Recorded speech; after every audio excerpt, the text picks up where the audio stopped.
생생한 뉴스 속 이야기를 직접 전합니다. 취재 파일.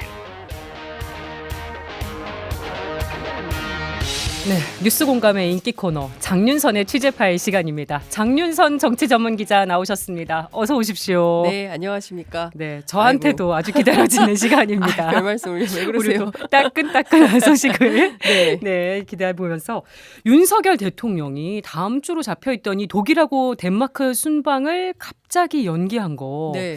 지금 이거 가지고 말들이 많이 나오고 있습니다. 일주일도 안 남겨놓고. 일주일이 뭡니까? 나흘 앞두고 18일 출국 예정인데 어제 발표했으니까 딱 나흘 남겨놓고 갑자기 이제 수년하겠다, 연기하겠다 이런 발표를 해서 어떻게 보셨어요? 이게 사실 취재해 보니까 이게 평범한 외교 프로토콜에서 도저히 있을 수 없는 일이다. 이제 천재지변도 아니고. 그렇죠. 그 탁현민 전 청와대 그 의전 비서관에게 물어봤더니 전 세계 어느 외교에서도 좀채 보기 어려운 매우 보기 힘든 희귀한 장면이다. 이런 얘기를 하고요. 사실 국빈 방문의 경우에는 임기 중에 딱 한 번 있는 거잖아요. 네. 그리고 이렇게 바뀐 일정은 다시 잡기가 굉장히 어렵다는 거예요. 그러니까 그렇죠. 특별히 독일이 요청해서 꼭 한국의 대통령을 만나지 않으면 안 되는 외교적 현안이 있다면 모를까. 그게 없다면 이제 다시 일정 잡기는 굉장히 어려워질 거다라고 얘기를 하고 있어요. 네. 앞서 말씀해 주신 대로 전쟁이 났다거나 아니면 엄청나게 큰 수해가 발생해서 뭐 자국민의 희생이 많았다거나 네. 이런 그러니까 저거는 도저히 지금 우리나라 올 때가 아니다라는 상황 판단을 할 정도의 천재지변이 있다면 모르겠지만 그게 아닌 상황에서 갑자기 이렇게 나흘 앞두고 연기를 한다? 잘 아시겠지만 대통령 일정은 통상 몇 달 전에 한 최소한 2달, 3달 전에는 결정이 되고 게다가 이번엔 국빈 방문이었어요. 그렇죠. 가장 격이 높은 그렇습니다. 순방인데. 예, 거기에다가 또 경제사절단들 다 그 대기업 회장들 일정 얼마나 많겠어요. 이런 거 다 조율해서 세부 조정을 하다가 나흘 전에 딱 이렇게 못 가. 이렇게 결정해 버리면 이게 대통령의 어떤 대통령 행사, 대한민국 대통령 행사가 갖는 최소한의 국격에 걸맞는 신뢰 이런 게 좀 보장이 돼야 되는데 네. 그마저도 잃게 되는 거 아니냐라는 좀 비판이 나오고 있는 것이고요. 특히나 이제 해명이 더 기가 막히다는 거죠. 민생을 얘기를 하고 있거든요. 경제, 민생, 안보. 네. 국내 현안에 집중해야 할 필요성이 있어서 연기한다.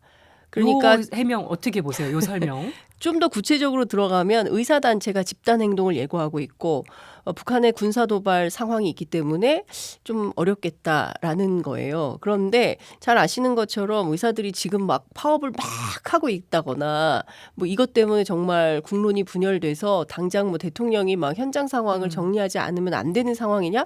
지금 전혀 그런 상황은 아니잖아요. 물론 신문지면만 중요한 현안이지만 그렇죠. 그렇다고 해서 대통령이 국빈 방문을 취소할 제고할 정도의 정도냐. 사안이다. 그리고 또 하나는 그러면 북한의 군사도발 이건데 이건 사실 굉장히 한국적 현실에서 보자면 해묵은 이슈라고 볼 수도 있고 아니면 정반대로 우리는 모르지만 평범한 시민들은 모르지만 실제로 북한의 군사 도발이 대통령의 국빈 방문을 취소할 만큼 심각한 위협이 도래한 것이냐. 네. 그렇다면 얘기는 달라지는 거거든요. 예, 저희가 모르는 전 국민은 정보가 모르는데 대통령이 이런 판단을 기민하게 해서 국빈 방문 취소할 정도로 심각한 상황이다라고 판단했다고 한다면 국민들도 알아야 됩니다. 도대체 북한의 군사 도발이 어느 정도인지. 왜냐하면 대통령이 얼마 전에 그런 얘기를 했어요. 4월 총선 앞두고 북한이 도발할 가능성이 있다. 이런 얘기를 했기 때문에 이게 뭐 일각에서 정치권에서는 뭐 과거에 있었던 북풍, 총풍 뭐 이런 선거를 가 또 그 우려되는 것인가라고 생각할 수 있는데 그게 아니라고 한다면 지금 상황에서는 좀 납득하기 어려운 그러니까 이거는 독일 정부도 이해하기 어려운 주장이다라는 것이죠. 그러니까 민생을 얘기하지만 네. 드러나지 않은 진짜 이유가 뭐냐. 오늘 보수신문들도 도대체 이유가 뭐냐. 이게 사설 제목이에요. 그러니까요. 좀 부끄럽죠. 그러니까 대통령실 이건 어쨌든 반론권 차원에서 제가 설명을 드리자면 기자들에게 설명하기를 김건희 여사 동행 여부가 순방 연기하고 관련됐다 이런 주장은 소설 중에 소설 같은 얘기고 사실 무근이다 이렇게 주장을 하고 있습니다. 네, 앞서 제가 쭉 설명드린 것처럼 이거 말고 뭐가 있을까? 또 하나가 있다면 총선 앞두고 그러니까 취임 이후에 16번의 해외 방문이 있었지만 해외 순방이 있었지만 손에 잡힐 만한 어떤 그 외교의 성과라는 게 도대체 무엇이냐. 특히 지난 시기에 그 저 해외 순방의 중요한 포인트는 사실상 그 부산 엑스포였는데 결과적으로 사우디 대 우리가 119대 29 참패를 한 참패했고. 상황 아닙니까? 그렇기 때문에 지금 왜 또 간다는 것이냐. 막대한 세금을 한 번 나갈 때마다 25억이라는 거 아니에요? 이렇게 막대한 국민 세금을 쓰면서 해외로 나가는 데 대한 국민적 눈총, 네. 비판 이런 것들을 의식했나라는 게 하나가 있고 또 하나는 앞서 말씀드린 대로 김건희 여사 문제인 것이죠. 그리고 실제로 국빈 방문은 항상 부부가 보통 같이 예, 가죠. 같이 가기 때문에 만약에 부부 중에 만약에 부인이 못 가게 된다면 못 가는 이유를 또 설명해야 되고 또 왜냐하면 여사 일정이 또 따로 있지 않습니까? 항상 보면. 그래서 단독 순방도 검토는 했었다고 하는 거예요. 그런데 실제로 그렇게 하기 어려운 어떤 얘기가 있지 않았을까 하는데 대통령실 출입 기자들 사이에서는 그 얘기가 나와요. 저는 이 얘기 듣고 깜짝 놀랐는데 김건희 여사의 결정이 중요하다. 김건희 여사의 개인 판단이 중요하다. 뭐 가고 싶으면 가고 아니면 마는 거다. 이런 얘기가 나오는 것을 볼 때 사실 국빈 방문은요. 제가 앞서도 말씀드렸지만 이번에 간 가장 큰 이유는 독일에 강소기업들이 굉장히 많이 있고 특히 에너지와 관련해서는 덴마크하고의 경제 교류가 굉장히 중요하기 때문에 네. 이 부분에 대해서 포커스를 맞춘 그런 외교가 진행될 거라고 했는데 실제로 이 부분에 대해서 뭐 언제 또 국빈 방문이 성사될지 알 수 네. 없는 상황으로 가고 있다고 한다면 경우에 따라서 김건희 여사, 김건희 리스크가 국익에도 영향을 상당히 미치고 있는 것이 아니냐 이런 비판을 안 할 수가 없는 상황이 돼버렸습니다. 그러니까 김건희 여사가 동행을 할 수도 없고 안 할 수도 없는 정말 이런 상황에서 이런 결단까지 내린 게 아닌가 싶은데 또 여론 상황도 또 지켜봤을 것 같고요. 네, 대통령실에서도. 그렇습니다. 예. 사실 제일 중요한 게 국민 여론이죠. 왜냐하면 총선을 앞두고 있고 사실상 한동훈 위원장 체제로 그림을 바꿨어요. 장면을 바꾸면서 최대한 윤석열 대통령과 김건희 여사는 여론 지형에서 가리도록 일종의 가림막을 설치해서 한동훈 위원장이 앞에서 막 하고 두 사람은 안 보이는 이슈로 이렇게 만들었지만 끊임없이 국민들에 의해서 이게 소환이 되고 있는 이런 상황이거든요. 네. 그리고 이게 잠재워질 수가 없어요. 제가 사실은 연휴 마지막 날 그 인천 계양을 현장 취재를 했었는데, 그러니까 평범한 이제 거리의 시민들을 무작정 만나가지고 인터뷰하는 그런 컨셉의 인터뷰를 일종의 인터뷰 무한도전. 고생하셨습니다. 예, 그런 걸 해봤는데 힘들어요. 섭외가 가장 힘들어요. 그러니까요. 예, 뭐 그냥 다 바쁘신데 자꾸 가는 걸음을 멈추고 얘기를 해야 된다. 그래서 생면부지에 저 사람 누구지? 막 이런 예, 그런 분들이 와서 이제 얘기를 해야 되니까 어려운데 대체로 너무 살기가 어렵다. 민생이 너무 어렵다. 그런데 대통령 부인이 덮어놓고 300만 원짜리 명품백을 받아 우리는 구경해 본 적도 없어요. 라고 네. 얘기하시는 분들도 계시고 이게 어떤 한 사람의 월급이다. 하루에 12시간씩 한 달을 일해야 벌 수 있는 돈이 300만 원이라는 액수인데 그런 그 가격에 해당하는 가방을 어떻게 대통령 부인 가장 도덕적으로 깨끗해야 돼. 예, 깨끗해야 할 위치에 있는 사람이 덮어놓고 저렇게 박절하지 못해서 매정하지 못해서 뿌리치지 못한 것으로 프레임을 만들려고 한다는 것 자체에 대해서 국민들은 굉장히 분개하고 있었습니다. 그러니까 국민들의 수준을 도대체 어떻게 알길래 저런 네. 정도 얘기하고 뭉개고 넘어가도 된다, 끝났다 이렇게 얘기를 하거든요. 그러니까 그 뭡니까 대담이 끝나고 나서 소위 이제 보수 우파 패널들이 나와서 얘기한 것은 한마디로 끝났습니다. 영부인의 그 명품백 리스크는 이제 끝났습니다. 이런 얘기를 막 했어요. 네. 끝났냐고요. 지금 이 순간까지 계속되고 있고 아마도 이 부분에 대해서 사과 그리고 조사, 네. 수사, 처벌 이런 게 없다면 국민들이 이거 놓치지 않습니다. 그러니까 과거에 뭐 정보에 어둡고 뭐 잘 모르고 이런 그냥 뭐 고무신 막걸리 돌리면 이제는 그렇게 찍어주던 넘어갈 수 있는 시대가 이승만 아니에요. 시대가 아니에요. 100년 전하고 비교하면 얼마나 발전을 독일에서요. 앞으로 민주주의를 배우려면 대한민국으로 가야 된다고 했던 게 지난 촛불혁명입니다. 가장 평화롭게 정권 교체를 이런 나라 없어요. 전 세계에. 그런데 이런 방식으로 눈치고 넘어간다? 용납이 안 되는 거죠. 아니 지금 이 영부인 리스크가 뭐 대통령실에서는 소설이라고 했습니다만 네. 결국 정상 외교까지 영향을 미친 게 아닌가 결론적으로는 그렇게 보이거든요. 그렇죠. 그러니까 그 다른 거 다 떠나서 국익의 훼손이 있어서는 안 됩니다. 그 어떤 일도. 네. 근데 이것은 무슨 진보 정부냐 보수 정부냐 가리지 않아요. 국익을 위해서라면 무엇이라도 해야 되는 것이 국민적 이익이 훼손되지 않도록 해야 되는 것이 네. 정부의 역할이고 대통령의 역할입니다. 그런데 혹여 이 문제 때문에 왜냐하면요 지금 이게 국내적 이슈가 아니에요. 네. 세계 유수한 언론들이 전부 이 일종의 스캔들, 이 명품백 다 보도를 스캔들로 다 했어요. 보도를 하고 남미, 칠레, 아르헨티나 이런 언론들까지도 김건희 여사의 어떤 스캔들을 보도하고 있습니다. 네. 그러면 이런 거죠. 당장 독일에 갔어요. 국내 언론은 뭐 아휴 대충 묻지 마세요. 질문 안 받아 이럴 수 한다 있지만 해도. 독일 예컨대 유럽 언론 가운데 어떤 기자가 전 세계 이슈가 되어 있으니 이 문제에 관련해서 물었을 때 답변을 해야 되지 않습니까? 근데 예컨대 여기에서 대통령실이 그 질문을 막는다거나 답변을 안 했다거나 이러면요. 논란이 더 커지는 논란이 거죠. 더 커지는 것이죠. 그러니까 제가 보기에는 선제적으로 그런 문제까지 만들지 않기 위해서 당분간은 조금 수면 아래로 이게 가라앉기를 기다리면서 자맹 모드로 계속 가려고 하는 거 아니냐. 네. 근데 사실상 그 대통령실 주변 취재해 보면 끝났다고 판단을 하고 독일 가려고 했었어요. 네. 예, 독일 간다 그랬습니다. 분명히 간다. 그래서 김건희 여사 10년 대담이 독일 순방위한 포석 아니냐는 얘기까지 맞습니다. 나올 정도였으니까요. 예, 그렇죠.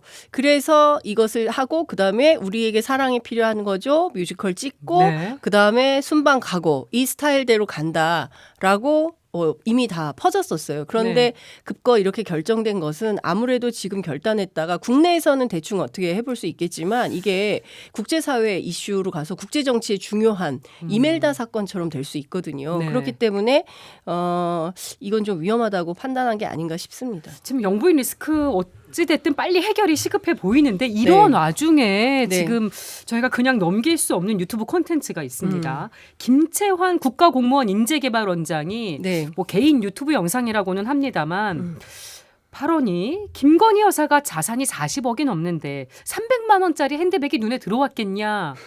이런 말을 했더라고요. 아니 다른 사람도 아니고 공무원들을 교육하는 기관장이 이런 말을 한 거예요. 이 김채환 원장은 그 임명될 때부터 상당히 큰 논란이 있었습니다. 이분이 학원 강사 출신의 극우 유튜버잖아요. 이제 그런 분을 국가공무원 인재개발원장에 앉히는 것이 과연 옳은 선택이냐라는 것에 대한 비판이 굉장히 많이 있었습니다. 그럼에도 네. 불구하고 정부가 강행을 했죠. 언론이 상당히 비판했었습니다. 네. 공무원 인재개발법 시행령 제4조에 따르면 인사혁신처 산하에 있는 기관인데요. 네. 뭘 가장 중요한 역할로 두고 있냐면 공적 가치, 예, 리더십, 그리고 공무원들의 역량 개발, 네. 이것을 위한 교육 훈련, 뭐 이런 업무를 하라는 거예요. 이분이 무슨 얘기를 했냐면 국민 정서상 파우치 하나에 300만 원이면 대단히 비싼 가방인 것은 분명한 사실이지만 몇 천만 원이 넘는 샤넬, 에르메스 이 정도는 돼야 명품이라고 할 만한 것 아니겠냐. 디올백이 눈에 들어오겠냐. 이런 발언을 왜 한 걸까요? 아니 근데 저는 이런 거죠. 그러니까 그 김건희 여사가 부유한 것은 사실이죠. 네. 그렇지만 재산이 많긴 합니다. 그러니까 어떻게 재산 형성을 했냐는 거예요. 도이치모터스 주가 조작 사건 재판 과정에서 드러난 것처럼 모녀가 얼마를 벌었습니까? 23억을 벌었어요. 뭐 그 부분도 10원 한 논란이 장, 있는 상황인데. 예, 10원 한 장 번 적이 없다라고 여권 관계자들이 각종 토론에 나와서 주장을 했지만 재판 과정에서 재판만큼 확실한 증거는 없는 거거든요. 네. 이 재판 과정에서 23억이라는 수익을 거뒀다는 것이 확인이 됐어요.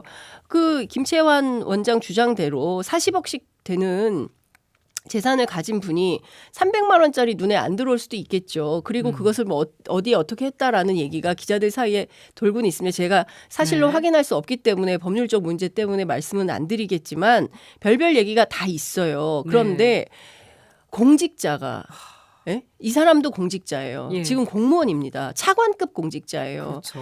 차관급 공직자가 디올백이 눈에 들어오겠냐? 샤넬, 에르메스는 몇 천만 원짜리 샤넬 에르메스는 돼야 명품이라고 한다라고 하면 제가 앞서 300만 원짜리 노동자 얘기했는데요. 300도 못 받는 노동자들이 많이 있고요.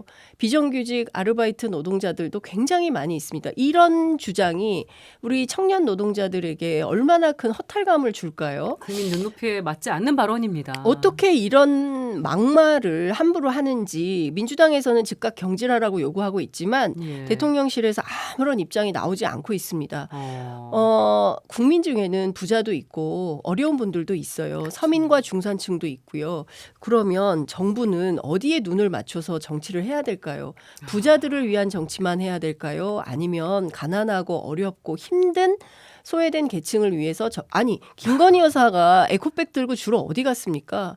굉장히 어려운 예컨대 그 시설에서 출소한 그런 그 학생들 네. 위안 봉사도 다니고 어르신 봉사, 뭐 노인 봉사, 뭐 쪽방 이런 데 엄청 많이 다니지 않았습니까? 에코백 들고 다녔던 장면이 지금 더 오버랩이 되면서 그런데 몇 천만 원이 넘는 샤넬 에르메스는 돼야 명품이지 300짜리는 눈에 들어오겠냐 이런 말을 하면 김건희 여사가 평소에 무슨 행실을 하고 다녔기에 이 김채환 국가공무원 인재개발원장이라는 사람이 이런 방식으로 노동자들을 폄훼하면서 그 인식의 천박함을 어떻게 표현해야 될지 모르겠는 수준입니다. 네. 그리고요 이분이 앞서 말씀드린 대로 공적 가치 네. 도대체 대한민국의 공무원으로 살아가기 위해서 어떤 리더십이 필요한가 어떤 역량 강화를 해야 되는가 이걸 교육해야 되는데 이 유튜브를 완전히 윤석열 대통령 영웅화하는 채널로 썼다라는 언론의 비판이 쏟아지고 있습니다. 예. 그러니까 제가 보기에는 정말 이런 방식으로 다수 지금 공무원들한테도 동의받기 어려워요. 지금 왜냐하면 유튜브를 하는 것도 전 좀 문제가 있어 아니 보이는 그리고 거예요. 본인이 이거를 예. 자기 채널에 또 올렸다는 거잖아요. 제가 보기엔 이것도 법률적으로 문제가 있고 그리고 더 심각한 문제는 지금 공무원들이 고급 공무원들만 있는 게 아닙니다. 그렇죠. 예, 구급 공무원들도 있어요. 그리고 이런 분들의 급여는 상당히 박한 걸로 알고 있습니다. 그렇죠. 가장 말단이기 때문에. 예, 이 말단 공무원들의 처참한 현실을 어떻게 할 거예요? 저는 스스로 자숙하는 차원에서 본인 스스로 사퇴할 필요가 있다라는 생각이 좀 듭니다. 이 부분도 짚어봤으면 좋겠습니다. 오늘 중앙일보 보도를 보면 윤 대통령이 순방을 수년한 그 기간에 이제 호남을 방문할 것이다 이런 보도가 네. 나왔는데 아니 이게 대통령 일정이 특히 이제 민생 토론의 일정이 이거 총선용 아니냐 얘기가 계속 나오고 있는 와중에 지금 이런 보도가 나왔거든요. 그렇죠.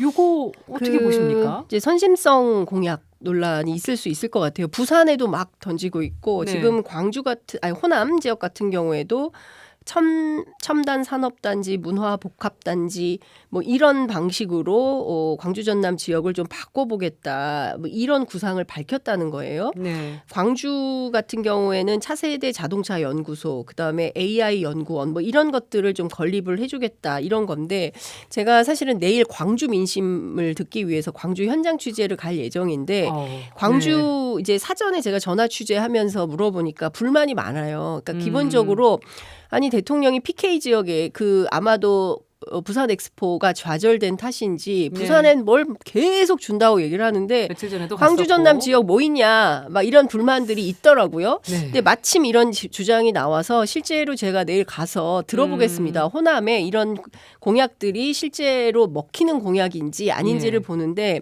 저는 다 떠나서 국민들이 이것은 시작은 김포 서울시 편입부터 출발인 것 같아요. 끊임없이 정부 여당이 가지고 있는 어떤 정책 이니셔티브를 가지고 선거에서 뭔가 당근처럼 계속 제시를 하고 있어요. 근데 많은 국민들이 압니다. 안 된다는 거. 네. 예. 쉽지 않죠. 그렇죠. 그리고 예산이 확보되지 않은 가운데 이런 것은 진짜 빌공짜 공약에 불과하다는 것을 국민들도 판단을 하고 있어요. 이렇게 되면 좋죠. 네. 그러나 이게 추진되는 과정에서 상당히 어려움이 많이 있고 예산도 삭감되고 이게 또 경우에 따라서는 야당의 동의가 필요한 그런 측면도 있기 때문에 쉽지 않다라는 판단을 하고 있어요. 그래서 주장은 할 수 있을지 모르겠지만 이것이 표심을 흔들 만큼 큰 공약으로 국민들이 받겠냐 그 부분에 대해서는 좀 지켜볼 필요가 있다 이런 생각합니다. 야당에서는 또 이미 지적을 하고 있는 부분이기도 하고요. 지금 뭐 여야 공천이 속도를 내고 있어서 요 얘기도 좀 짚어볼게요.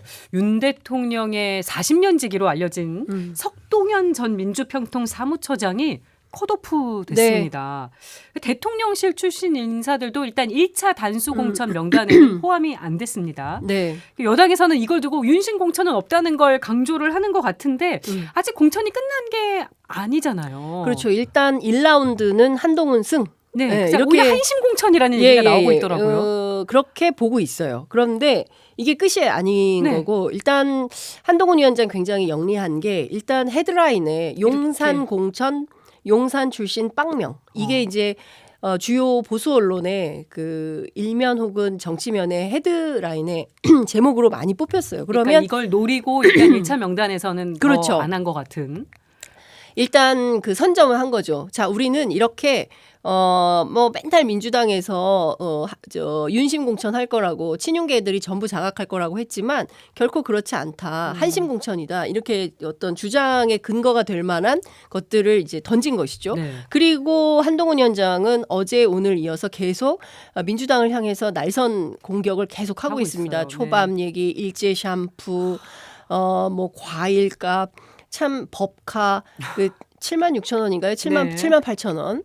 그 중에서 김혜경 여사는 2만 4천 원인가요? 5천 원 그쵸, 자기 여러 돈 명이 내고 먹은 거니까. 자기 건 자기가 계산을 네. 했다는 거니까 5만 얼마 때문에 이제 이 난리가 난 건데 그러면 300만 원짜리 명품백은 왜 수사 안 해? 이제 이런 얘기들이 네, 나오는 나옵니다. 거죠. 김정숙 여사 무료 수영 강습 받은 거 검찰이 수사한다는 거거든요. 그거 가지고 압수수색 할 수도 있겠죠. 그러니까 어떤 상황에서 어떻게 무료 강습을 받았는지는 모르겠지만 그때 그러면 돈을 주고 했다면 그거는 또 위법했을까? 그러니까 또 어떤 분들은 그래요. 그 수영 강습 뭐하러 받았어? 이렇게 얘기하는 분들도 있어요. 그렇지만 문제를 삼으면 다 문제가 되는 것이죠. 그렇기 때문에 근데 법의 형평성 차원에서 다 떠나서 5만 얼마짜리 뭐 법카 뭐 그게 뭐 잘했다는 게 아니라 네. 당연히 잘못된 것이고 선거법상 기부행위 금지를 안 될 규정한 그것도 대목을 있으니까. 했다면 그것은 당연히 위법함으로 처벌받아야 마땅한 일이죠.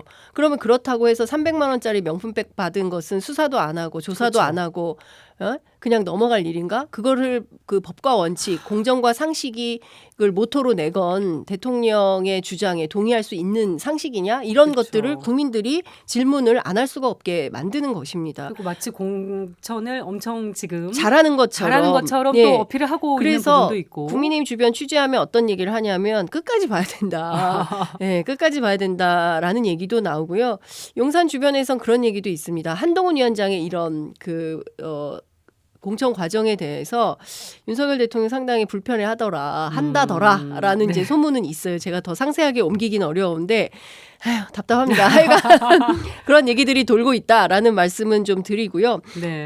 큰 틀에서 보면 또 하나의 쟁점 중에 하나는 지금 공천 면접이 한창 진행 중인데 그렇죠. 당초에 한동훈 위원장은 한 번 정하면 이 룰대로 그냥 간다. 사람에 따라서 룰을 바꾸고 이러는 거 하지 않겠다라고 초반에 얘기를 했거든요.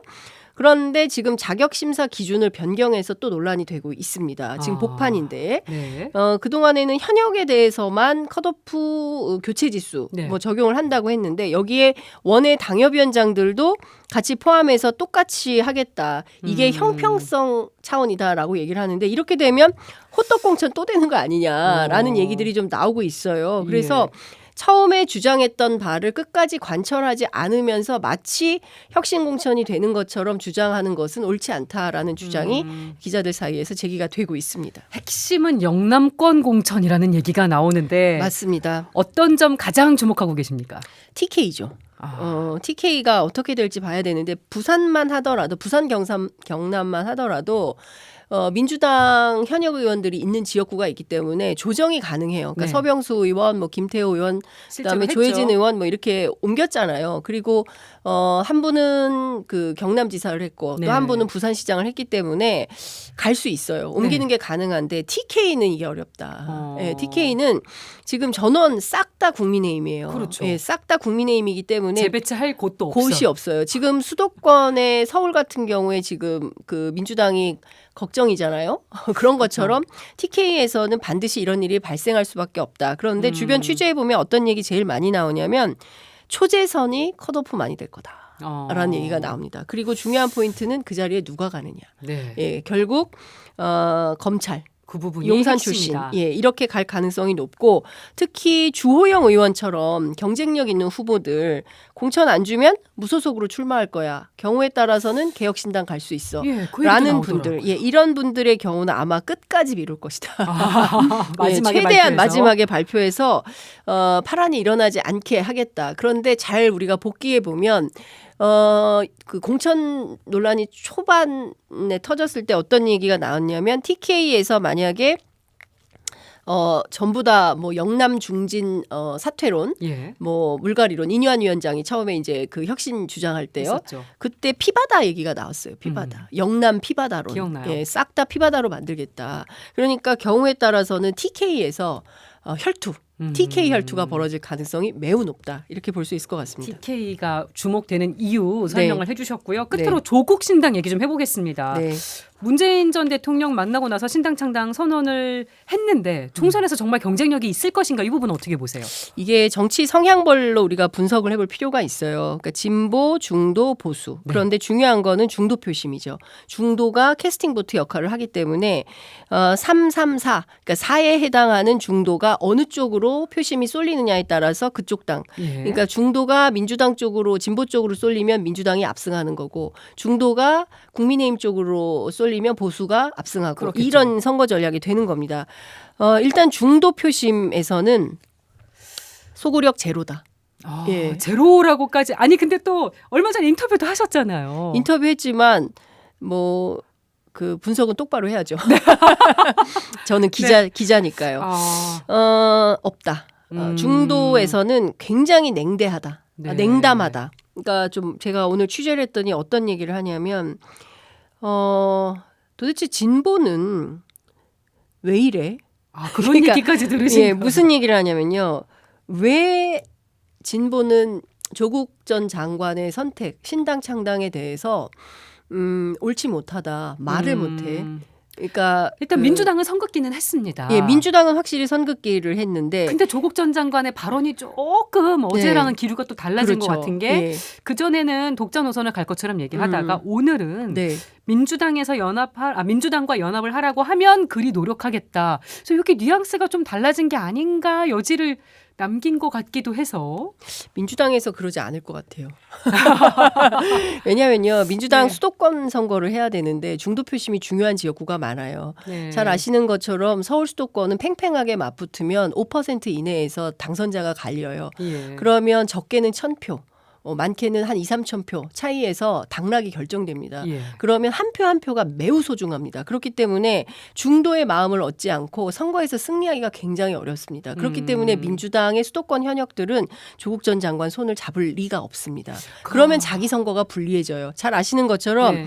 국회의원들은 자기 국회의원 되는 게 제일 중요합니다. 그렇죠. 예, 뭐 대의 명분, 역사, 뭐 대의 이런 게 중요하다고 주장은 하지만 선거판 딱 들어가면 내 당선이 제일 중요해요. 그렇기 때문에 조국 전 장관은 굉장히 외로운 싸움을 해야 될 거다. 근데 이런 모든 판세나 상황을 조국 전 장관이 모르지 않을 것 같은데 알겠죠. 그래도 신당 창당을 선언한 배경 어떻게 봐야 될까요? 본인이 오늘 이런 얘기를 했습니다. 윤석열 정권의 조기 종식. 어떤 방법이 윤석열 정권의 조기 종식에 효과적인가 그 문제를 중심으로 판단하겠다. 이런 입장을 얘기를 했어요. 네. 본인의 포지셔닝은 분명합니다. 민주당의 왼쪽 블록, 진보 블록, 좌파 블록을 본인이 좀 최소한 3% 이상 득표를 하게 된다면 한두 석은 얻을 수 있겠다라고 판단을 하는 것이고요. 가장 중요한 것은 검찰 개혁을 걸고 있고 네. 그리고 오늘 대전 현충원에 가서 홍범도 장군 그리고 이제 최수근 상병 묘역을 차례로 참배를 했습니다. 그러면서 이게 진보 보수 좌우를 막론하고 대한민국을 지킨 홍범도 장군 교과서에도 실린 분인데 네. 마치 홍범도 장군을 좌파 빨갱이로 몰아세우는 사회 분위기 이거 안 된다. 윤석열 정부랑 다 각을 세우는 그렇습니다.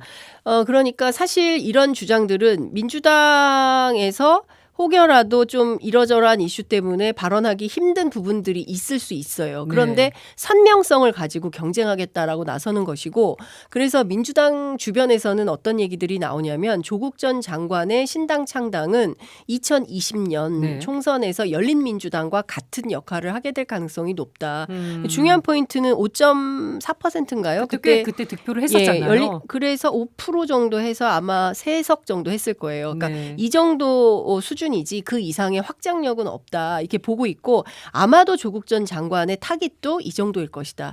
여기에서 더 큰 뭐 중도 표심을 물론 이제 본인 주장은 원내 3정당 네. 세 번째 정당이 되겠다라고 얘기를 하고 있지만 쉽지 않다고 보는 측면도 있어요. 저는 그렇지만 타깃은 분명히 진보 유권자다. 네. 예, 이렇게 보는데 저는 이 과정에서 중요한 것은 지금부터 정치의 서사를 어떻게 써나가느냐가 굉장히 중요한 관전 포인트다.